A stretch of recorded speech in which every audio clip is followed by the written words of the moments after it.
안녕하십니까. 6월 19일 토요일 말씀 묵상 함께 시작하겠습니다.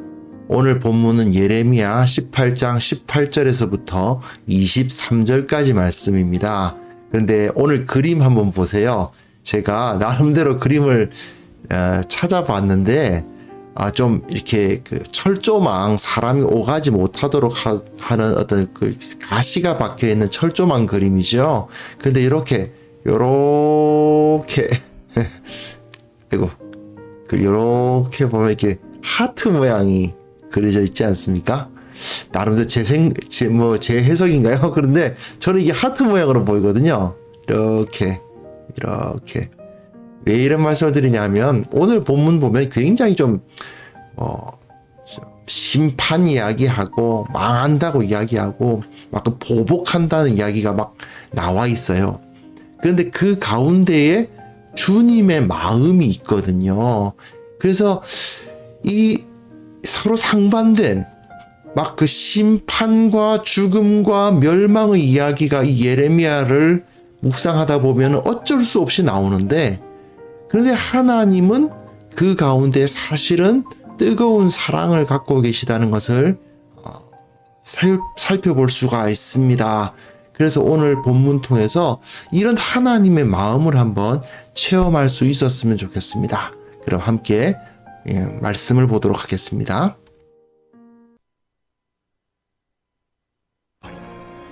그들이 말하기를, 오라, 우리가 꾀를 내어 예레미야를 치자. 제사장에게서 율법이, 지혜로운 자에게서 책략이, 선지자에게서 말씀이 끊어지지 아니할 것이니, 오라, 우리가 혀로 그를 치고 그의 어떤 말에도 주의하지 말자. 여호와여, 나를 돌아보사 나와 더불어 다투는 그들의 목소리를 들어보옵소서. 어찌 악으로 선을 갚으리이까마는 그들이 나의 생명을 해하려고 구덩이를 팠나이다. 내가 주의 분노를 그들에게서 돌이키려 하고 주의 앞에 서서 그들을 위하여 유익한 말을 한 것을 기억하옵소서. 그러하온즉 그들의 자녀를 기근에 내어주시며 그들을 칼의 세력에 넘기시며 그들의 아내들은 자녀를 잃고 과부가 되며 그 장정은 죽음을 당하며 그 청년은 전장에서 칼을 맞게 하시며 주께서 군대로 갑자기 그들에게 이르게 하사 그들의 집에서 부르짖음이 들리게 하옵소서. 이는 그들이 나를 잡으려고 구덩이를 팠고 내 발을 빠뜨리려고 홀무를 놓았음이니이다. 여호와여, 그들이 나를 죽이려 하는 계략을 주께서 다 아시오니 그 악을 사하지 마옵시며 그들의 죄를 주의 목전에서 지우지 마시고 그들을 주 앞에 넘어지게 하시되 주께서 노하시는 때에 이같이 그들에게 행하옵소서 하니라.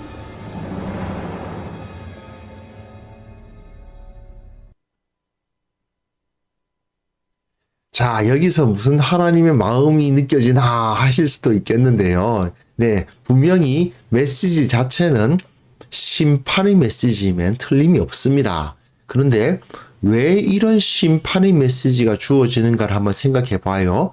어제 본문에서 하나님께서는 전혀 이스라엘이 가증한 행위를 했다, 이런 말씀을 하시는 걸 볼 수 있었습니다.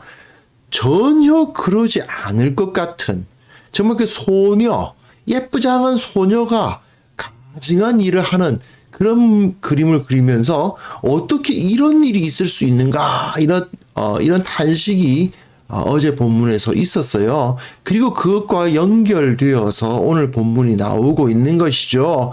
이 토기장이 비유와 함께 하나님께서 다 뭉개버리겠다고 말씀을 하시고, 그러나 그 토기장이 비유에서도 그 이스라엘을, 그 예루살렘을 뭉개버린다, 다 그냥 처음으로 리셋 시켜버린다 하는 말씀을 하시면서도 그들을 완전히 버리시진 않잖아요. 그리고 어제 본문에서도 이 이스라엘이 범죄가 어떻게 이렇게 가증한 일을 할 수 있느냐는 어떤 분노가 막 표현되지만, 그럼에도 불구하고 전혀 이스라엘이에요. 사실은 상당히 사랑스러운 그림이 그려지고 있습니다. 그러면서 하나님이 어떤 마음이었겠는가, 이걸 이제 생각하게 만드는 거거든요. 자, 오늘 본문에서는 어쨌든 이 고통스러운 과정을 거쳐서 하나님께서는 구원하실 것이다라는 소망을 여기서 품는 부분이죠. 이 토기장의 비유와 함께 이 처녀 이스라엘, 그리고 이스라엘이, 이 유다 민족들이, 예루살렘 거민들이 하나님께 어떤 일을 했던가 하는 것을 느끼게 만들므로써 하나님께 공감을 요청하는 그런 부분이라고 할 수 있습니다. 본문 한번 봅시다. 그들이 말하기를 오라 우리가 꾀를 내어 예레미야를 치자. 이게 중요해요. 제사장에게서 율법이, 지혜로운 자에게서 책략이, 선지자에게서 말씀이 끊어지지 아니할 것이다. 이게 무슨 소리일까요? 예레미야를 공격하자. 다른 제사장 얼마든지 있다. 다른 선지자 얼마든지 있다. 그 말이죠. 제사장 쟤만 제사장이냐? 선지자 쟤만 선지자냐? 지혜로운 사람이 쟤밖에 없냐? 그 말입니다. 그러니까 예레미야를 치자. 오라 우리가 혀로 그를 치고, 그러니까 뭐 칼로 이렇게 물리적으로 친다기보다는 물론 그렇게 핍박도 뭐 하기도 했죠. 나중에 보면. 하지만 물리적인 핍박이 아니라 하더라도 말로 그냥 그를 비난하고 조롱하고 공격하고, 또는 뒤에서 어떤 그 함정을 파가지고, 그 여기 보시면 구덩이를 팠나이다 이런 말이 있죠.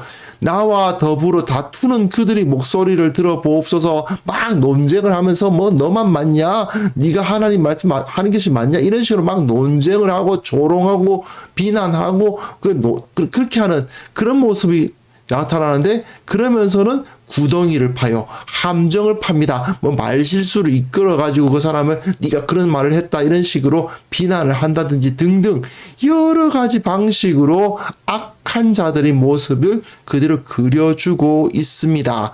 그러면서 내가 주의 분노를 그들에게서 돌이키려 하고 주의 앞에 서서 그들을 위해서 유익한 말을 한 것을 기억하옵소서. 예레미야는 그들에게 나쁜 의도로 한 게 아니라는 거죠. 예레미야는 어디까지나 그들을 구원하기 위해서 주님의 분노를 그들에게서 돌이키게 하려고, 주님은 지금 당장이라도 저것들 다 없애버리겠다고 막 분노하고 계신데, 그냥 그 앞에 서가지고 잠깐만요 하나님 잠깐만 기다리십시오 하고는 하나님이 너희들에게 노하셨다, 빨리 회개해야 된다, 하나님께 돌아가야 된다라고 그렇게 유익한 말을 했는데, 저들은 어떻게 합니까? 꾀를 내어 예레미야를 치자. 쟤만 선지자냐, 쟤만 제사장이냐, 이런 이야기를 하고 있었더라 이겁니다. 자, 이 모습이요, 상당히 중요한 게 뭐냐면, 지금 이 예레미야가 당하고 있는 상황이 어떤 상황이냐 하는 겁니다. 이 그림이 있어요. 예레미야가 지금 당하고 있는 일은 바로 하나님이 지금까지 이스라엘 사람들에 의해서 당한 일들인 겁니다. 저들은 어떻게 하냐? 자, 예레미야 치자 한 것처럼 여호와 하나님을 비난하자, 여호와 하나님을 떠나자. 왜요? 다른 신들도 얼마든지 있다 이거죠. 예레미야만 제사장이고 선지자고 지혜로운 자가 아니라 여호와 하나님만 신이냐? 바알도 있고 아세라도 있고 다른 신들은 많다. 제 혼자만 선지자인 게 아니지 않느냐 하는 것처럼 다른 신들도 많다는 겁니다. 그럼에도 불구하고 하나님은 어떻게 하셨어요? 악으로 선을 갚는다라고 말씀하시는데, 그렇게 악한 자들에게도 하나님은 그저 분노를 돌이키려고 하고 분노를 참으시고 그들을 위해서 유익한 말씀을 하셨죠. 선지자들을 보내서 돌아오라고, 지금 빨리 회개하라고 그런 말씀을 하셨죠. 그럼에도 불구하고 저들은 하나님과 다투더라 이겁니다. 이게 문제인 겁니다. 이 사람들은 하나님을 받아들이려고 하지 않아요. 그러니 이들이 예레미야에게 하는 행위는 곧 이들이 하나님께 하는 행위를 그대로 똑같이 닮은 것입니다. 이게 우리들에게 상당히 중요한 문제인 것이죠. 예레미야의 당하는 그 마음은 지금까지는 예레미야가 어떻게 했다고요? 예, 주의 분노를 그들에게서 돌이키려고 했다고요. 유익한 말을 해서 그들을 구원하려고 했다고요. 그런데 정작 이런 일을 예레미야가 당해 보니까 어떻더라는 겁니까? 그러하온즉 그들의 자녀를 기근에 내어 주시며 그들을 칼의 세력에 넘기시며 아내는 자녀를 잃고 과부가 되고, 그럼 다 죽는다는 얘기죠. 그 장정은 죽임을 당하고 형녀는 전장에서 칼을 맞게 하시고 주께서 군대로 갑자기 그들에게 이르게 하사 그들의 집에 부르짖음이 들리게 하옵소서. 예, 막 저주를 퍼붓습니다. 지금까지 예레미야는 그들의 앞에서 서서 하나님의 진노를 어떻게든 막으려고 하고 그들을 구원하려고 좋은 말로 설득하고 하나님께 가야 됩니다. 회개해야 됩니다. 이것은 망하는 길입니다. 당신네들 그러다가 정말 망합니다. 이런 얘기를 자꾸 해줘서 어떻게든 그들을 구원을 해주려고 했는데, 그런데 이 녀석들은 오히려 나를 치려고 그러고 조롱하고 비난하고 넘어뜨리려고 하니 예레미야의 마음속에서 그냥 분노가 불길처럼 솟아올라서 이렇게 저들이 당하게 해주십시오. 막 기근과 칼과 뭐 과부가 되고 죽음을 당하고 전장에서 칼을 맞고 적군이 막 임하고 그런 일을 당하게 해주십시오. 그런 얘기를 하잖아요. 막 분노가 치솟아 오르니까. 그런데 이 모습이 어떤 모습입니까? 지금까지 이스라엘이, 이 유다가, 이 예루살렘 거민들이 당하게 되리라고 예언한 것들이잖아요. 그죠? 바로 이들이, 예레미야가 계속 너희들이 이렇게 될 것이다. 너희들이 망할 것이다. 그들의 자녀들이 기근에 빠질 것이다. 칼이 너희들에게 임할 것이다. 너희들이 전장에서 죽게 될 것이다. 이 예루살렘 성이 망하게 될 것이다.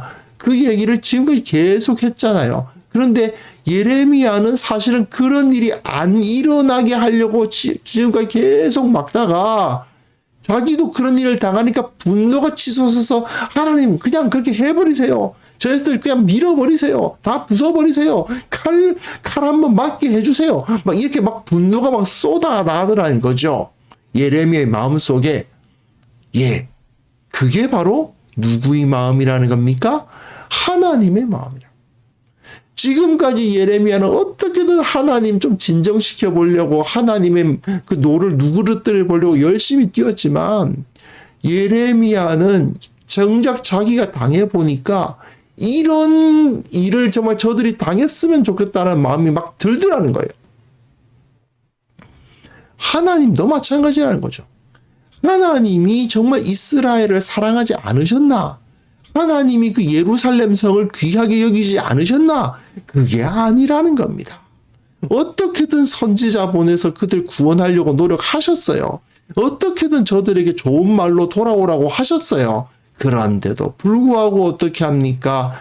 선지자들을 잡으려고 구덩이를 파고 내 발을 빠뜨리려고 올무를 넣고 그러면서 뭐라고 해요? 죽이려고 하는 계략을 하고, 그렇죠? 이렇게 악한 행위를 하더라. 하나님의 선지자를 죽이는 그런 계략을 짜더라. 그러니 하나님이 어떻게 분노하지 않으실 수가 있겠느냐? 지금까지 예레미야야, 너 잠깐 동안 예레미야가 40년 동안 사역을 했으니까 최대 많은 당한 일이 40년 동안 그런 일을 당하니까 40년 동안 당하지는 않았겠죠. 사실 몇 년간 이제 그런 일을 계속 당하니까 어떻습니까? 그냥 예레미야도 지금까지는 쟤네들 구원해 볼 거라고 이야기했지만, 그냥 분노가 치솟아가지고 다 그냥 망하게 해주세요. 이런 말이 나오잖아요. 하나님은 몇백 년 동안 저들이 계속해서 반역하고 우상을 섬기고, 우상 섬기는 게 뭡니까? 너만 하나님이냐? 난 다른 신 있다. 그게 우상 섬기는 거 아니에요. 우상 섬기고 하나님의 법을 어기고 그런 것을 하나님은 지금까지 계속 당해 오셨던 겁니다. 그러니 어떻습니까? 얼마나 하나님이 분개하십니까? 그죠? 그런 상황을 하나님은 당해 오셨다. 그러니 내가 저들을 넘어지게, 저들을 망하게 안 할 수 있겠느냐라고 지금 말씀하시는 겁니다. 예레미야 입에서 이런 저주의 기도가 나오는 것이 잘못이라고 할 수 없듯이, 하나님이 예루살렘을 파괴하시는 것은 전혀 지나치거나 잔인한 처사가 아닌 것이죠. 하나님은 지금 예레미야에게 너도 한번 당해봐. 입장을 바꿔서 한번 생각해봐. 이렇게 이야기를 하시는 겁니다.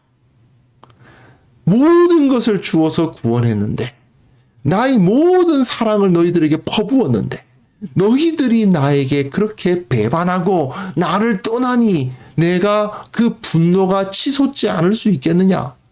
너는 지금 잠깐 그 일 당하니까 그냥 저렇게 저들 다 그냥 재앙을 당하고 망했으면 좋겠다고 말하는데, 나는 지금 몇백 년 동안 저들이 그렇게 나를 배역하고 내게 등을 돌리고, 내가 이렇게 은혜를 베풀고 이렇게 사랑을 퍼부었음에도 불구하고 나를 손가락질하고 나를 공격하고 다른 신들을 섬기는 걸 당했는데, 내가 저들에게 이런 심판을 내리는 것이 마땅하지 않겠느냐라고 지금 하나님은 말씀하시는 겁니다. 자, 여러분, 우리는 어떻습니까? 자기 아들을 보내셔서 십자가에 달려 죽게 하시기까지 사랑하신 주님이십니다. 그 하나님이 우리에게 계속해서 은혜를 베푸셨고 우리에게 생명을 주셨고 때마다 시마다 필요한 것들을 채워주셨습니다. 그럼에도 불구하고 부족하다고, 더 달라고, 왜 쟤들은 잘 사는데 우리는 이 모양이냐고, 이런 식으로 불평하고, 그리고 세상 사람들이 보는 것을 보면서 세상 사람들이 섬기는 우상을 나도 섬기고 싶고, 세상 사람들이 누리는 거 나도 누리고 싶어서 저들의 길을 따라가고 저들이 악을 따라간다면 하나님의 마음이 어떠하겠는가를 우리는 과연 생각해 보았느냐는 것입니다. 우리는 그것이 사실 이것이야말로 진정 하나님 앞에 온전한 신앙입니다. 하나님의 마음은 어떠하실까라는 것이죠. 제가 오늘 성경이 아니지만 그 송명희 시인이 옛날에 쓰신 시죠. 물론 이분이 이제 저도 문학을 학부 때 전공해가지고 문학적으로 그렇게 대단한 그런 건 아니에요, 사실은.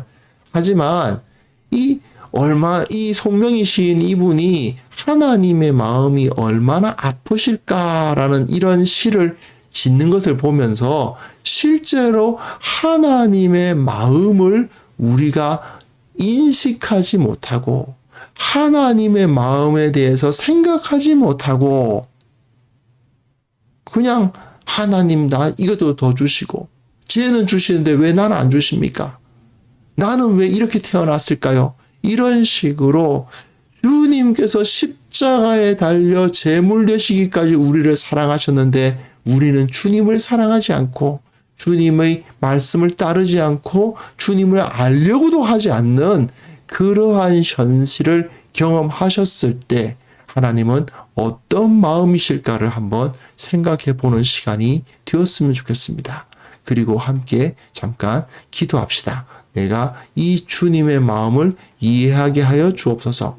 주님께서 어떤 마음이실까를 생각하며 살아갈 수 있게 하여 주옵소서. 함께 기도하겠습니다.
하나님 아버지, 우리의 일거수일투족을 아시는 주님을 기억하게 하여 주옵소서.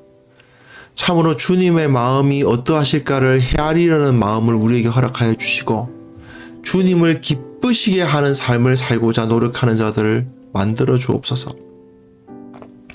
사람의 눈치는 살필 줄 알고 사람을 기쁘게 하는 삶을 살아가는 데는 능하면서도 하나님의 마음을 기쁘시게 하고 하나님의 눈치를 살피는 데는 전혀 관심조차 갖지 않았던 과거의 시간들을 용서하여 주시고, 사람의 생각을 따르거나 세상의 이득을 추구하기 전에 하나님의 마음이 어디에 있는지를 생각하는 자들이 되게 하여 주옵소서.